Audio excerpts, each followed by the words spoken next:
Alors bonjour à tous, aujourd'hui dans ce petit tutoriel je vais vous montrer quelques lignes de code en JavaScript vraiment très simples parce que c'est la première vidéo que je vais faire, après je ferai des vidéos plus complexes.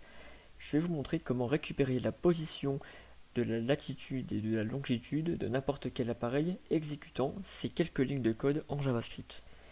Donc actuellement je suis dans ces zones là, donc plus précisément ici. Donc bon, Google va me récupérer ça. Google récupère ma position, autorisée. Et lui, il me localise exactement ici. Et donc je suis effectivement bien dans ce bâtiment-là. Bon, on est à quelques mètres près, mais c'est partiellement ça. Moi, je suis dans ce bâtiment ici. Plus précisément, ouais, bah, en fait, dans tout ce cas-là, en fait, voilà. Toute cette zone-là ici. Tac, c'est moi. Et donc on va voir avec JavaScript si on peut récupérer ça. Quelque chose de plus précis ou quelque chose de assez précis en quelques lignes de code. Donc c'est parti. Pour cela, on va utiliser notre navigateur. Donc on va utiliser de la détection de la localisation de la machine via le navigateur. Pour ça, on va faire une condition qui, avec le navigateur, va récupérer la géolocalisation. Donc la condition, elle dit si navigateur.géolocalisation, en gros, si j'ai réussi à récupérer la géolocalisation via le navigateur, dans ce cas-là, on va exécuter le code suivant, qui est avec ce fameux navigateur qui a récupéré donc la géolocalisation, on va récupérer ces données-là pour en faire une fonctionnalité qui prendra en paramètre de fonctionnalité euh, position, juste ici. Cette fonction elle va exécuter les instructions suivantes qui sont une première variable qu'on va appeler pp qui sera égale donc du coup à la position, donc on va réutiliser notre paramètre de fonction position.chord.latitude, donc on va récupérer latitude qu'on va stocker dans ces variables là qui quand on appellera ces variables là nous révélera latitude. On va faire pareil pour la longitude juste ici, la longitude. Une fois qu'on a fait ça, il ne reste plus qu'à console log tout ça ou à le mettre dans un format JSON pour l'afficher sur le navigateur, qui je le rappelle, le format JSON est une interface qui fait de la structuration de données afin de la retransmettre sur la page du navigateur pour afficher son contenu. C'est généralement utilisé en cas de format réponse quand on fait appel à une API. Donc là c'est l'API interne de JavaScript, mais pour les API externes ça marche aussi très bien. Pour les services comme géolocalisation.com, etc. Donc pour cela, on va mettre ça dans la console.log. Donc on va loguer tout ça en fait. Donc on va loguer donc l'attitude de la machine qui a été récupérée parce que là en fait on récupère via le navigateur ici, on récupère la position de l'appareil via le navigateur de sa géolocalisation. Donc on récupère la géolocalisation via le navigateur avec cette méthode là, pour ceux qui n'ont pas compris. Et donc là ici on aura la latitude juste ici. Donc on mettra plus cette variable-là qui permet d'afficher la latitude, puisque cette variable-là stocke les coordonnées latitude de la position. Et pareil pour la deuxième variable qui, elle, stocke le résultat de notre position longitude, juste ici, qu'on va mettre juste ici. Tac, parfait. On va créer donc maintenant une autre fonction. Donc cette fonction va agir dans le cas où on n'aura pas réussi à récupérer ça. Donc error. Donc ce qui pourrait être bien, c'est que je mette juste un error juste ici comme ça. Tac. Et on va juste console log tout ça. Console log, tac. Cela par exemple, ou plutôt la localisation. La localisation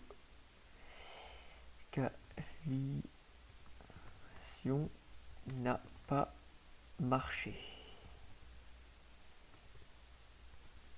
Donc après il ne restera plus qu'à faire un, et donc on va utiliser notre paramètre de fonction juste ici, donc notre fameux error plus message ici, donc avec un plus, ça pourrait être mieux, ça marchera peut-être un peu mieux, hein, ici.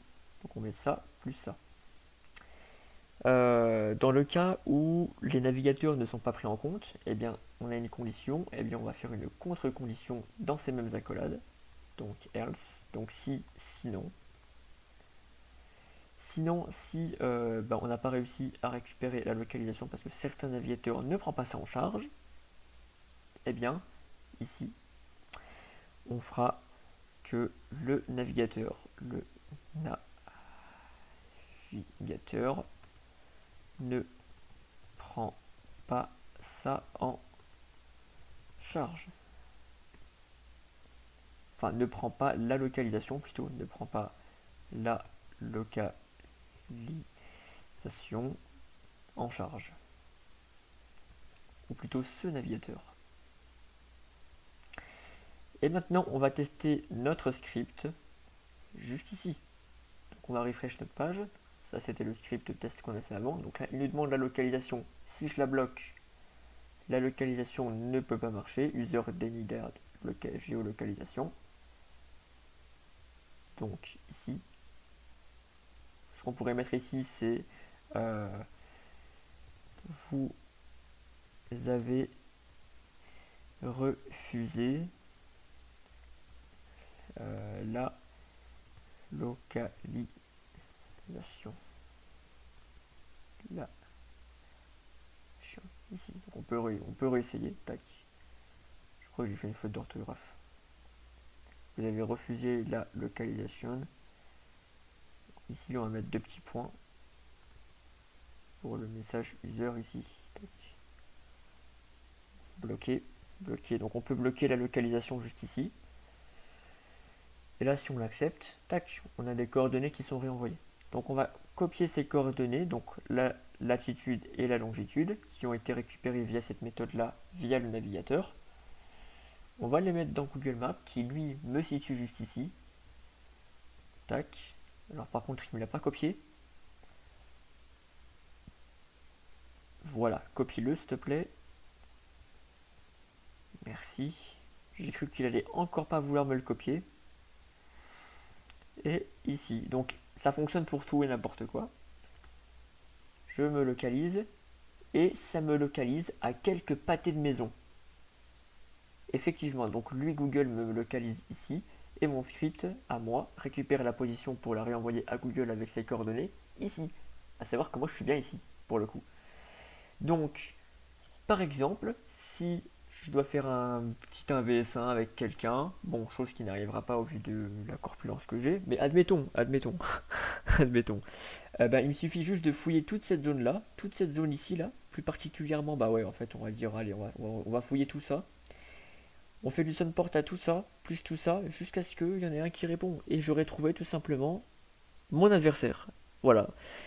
Qui aura exécuté ce petit code en partage d'écran sur, par exemple, mon site que je peux héberger. On peut faire encore plus précis. Si je déconnecte ma machine de mon serveur internet pour le recocher pour que celui-ci se reconnecte à mon serveur principal et que je réactualise mes données, hop, ici, j'ai quelque chose qui potentiellement peut être plus précis ou même pas du tout. Ça va dépendre en fait, tout simplement. Donc on va faire quelque chose de plus précis.